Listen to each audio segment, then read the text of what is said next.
Vijay சேவி sir, நம்ம 75 வருஷம் நம்மளுடைய கலாச்சாரம், நம்மளுடைய அரசியல் பின்னணி வந்து இந்திக்கு எதிரானது. நம்ம இன்னைக்கும் இந்தி தெரியாது போடா அப்படின்னு டிஷர்ட் போடுவோம். நம்ம அரசியலையும் இந்தி எதிர்ப்பு இது பண்ணிட்டு இருக்கோம்.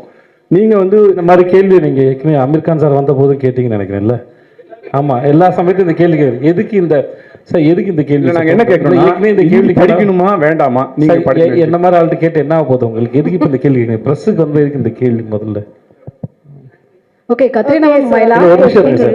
இல்ல, எதுக்கு இந்த கேள்வி உங்களுக்கு? என்ன அப்படின்னா, நம்ம தமிழ்நாட்டுல திருப்பி திருப்பி ஒரு விஷயத்த சொல்லுவோம், இந்தி வேண்டாம், இந்தி படிக்க வேண்டாம் அப்பெல்லாம் சொல்லவே இல்லை சார். முதல்ல இந்தி படிக்க வேணாம் நம்ம சொல்லவே இல்லை சார். திணிக்க வேணாம் தான் சொன்னோம். ரெண்டு வித்தியாசம் இருக்கு சார். இங்கே யாருமே படிக்க வேணாம்னு சொல்லவே இல்லை சார். இங்கே படிக்க ஆளுங்களே கிடையாது. நீங்கள் கேள்வியே தப்பாக கேட்குறீங்க சார். அது தேவையில்லாத கேள்வியும் கூட இந்த இடத்துல. ஸோ யாருமே அது சொல்லவும் இல்லை. இங்கே படிச்சுட்டு தான் இருக்கிறாங்க. யாரும் தடுக்கலை. அதுக்கான விளக்கம் நம்ம பிடிஆர் சார் இடத்துல கொடுத்துட்டு பாருங்க, தெளிவாக இருக்கும் உங்களுக்கு நினைக்கிறேன்.